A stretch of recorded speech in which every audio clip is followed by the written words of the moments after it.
राधे राधे दोस्तों, आज हम सुनेंगे मंगलवार की एक बहुत ही पौराणिक कथा।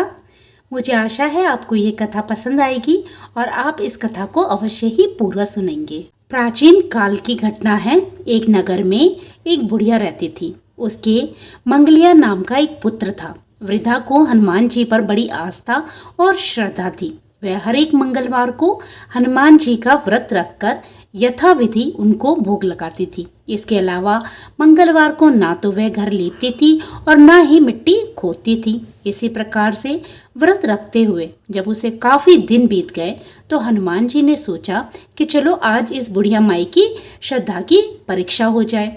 वह साधु का वेश बनाकर उसके द्वार पर जा पहुंचे और पुकारा कि है कोई हनुमान का भक्त जो हमारी इच्छा को पूरा करे। बुढ़िया ने ये पुकार सुनी तो वह बाहर आई और पूछा कि महाराज क्या आज्ञा है। तो साधु के वेश में हनुमान जी बोले कि मैं भूखा हूँ, भोजन बनाऊंगा, तो थोड़ी सी जमीन लीप दे। तो बुढ़िया ने हाथ जोड़कर प्रार्थना की कि महाराज, लीपने और मिट्टी खोदने के अलावा जो काम आप कहें वह मैं करने को तैयार हूँ, क्योंकि आज मंगलवार है और मंगलवार के दिन मैं व्रत रखती हूँ। इस दिन मैं न घर लीपती हूँ और ना ही मिट्टी खोदती हूँ। तो साधु ने उससे 3 बार प्रतिज्ञा करने को कहा कि अब जो मैं तुझे कहूँगा वो तुझे करना पड़ेगा। तो बुढ़िया माई ने 3 बार प्रतिज्ञा कर दी। तो फिर ब्राह्मण देव बोले कि तू अपने बेटे को बुला, मैं उसे औंधा लिटाकर उसकी पीठ पर भोजन बनाऊंगा। बुढ़िया ने सुना तो उसके पैरों तले से धरती खिसक गई, मगर वह वचन दे चुकी थी। उसने मंगलिया को पुकार कर साधु महाराज के हवाले कर दिया, मगर साधु ऐसे मानने वाले न थे। उन्होंने बुढ़िया के हाथों से ही मंगलिया को औंधा लिटाकर उसकी पीठ पर आग जलवाई। आग जलाकर दुखी मन से बुढ़िया अपने घर के अंदर जा घुसी। साधु जब भोजन बना चुका तो उसने वृद्धा को बुलाकर कहा कि वह मंगलिया को पुकारे ताकि वह भी आकर भोजन का भोग लगा ले।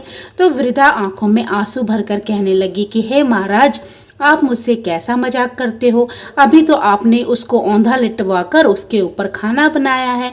अब मेरा पुत्र जीवित कहाँ है। लेकिन ब्राह्मण देव बार बार आग्रह करने लगे। तो बुढ़िया ने अपने पुत्र को आवाज लगाई। जैसे ही उसने मंगलिया को पुकारा, पुकारते ही मंगलिया बाहर से हंसता हुआ घर में दौड़ कर आया। मंगलिया को जीता जागता देखकर वृद्धा को सुखद आश्चर्य हुआ। वह साधु महाराज के चरणों में गिर पड़ी। हनुमान जी ने उसे अपने असली रूप में दर्शन दिए और कहा, बुढ़िया माई, मैं तेरी भक्ति से अति प्रसन्न हूँ। मैं तुझे सभी प्रकार के सुखों का आशीर्वाद देता हूँ और अंत में तुझे मोक्ष भी प्रदान करता हूँ। ऐसा वर देकर हनुमान जी अंतर्ध्यान हो गए और वह बुढ़िया बड़ी सुख शांति से अपना जीवन व्यापन करने लगी। तो ये थी हनुमान जी की बहुत ही सुंदर कथा। ये कथा आपको कैसी लगी प्लीज़ कमेंट करके बताइएगा। अच्छी लगी हो तो इसे लाइक करिएगा और अगर आप मेरे चैनल पे नए हो तो प्लीज़ मेरे चैनल को सब्सक्राइब करिएगा। तो फिर प्रभु का नाम लेते रहिए और पुण्य के भागी बनते रहिए।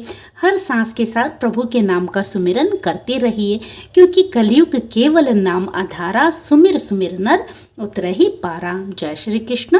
राधे राधे।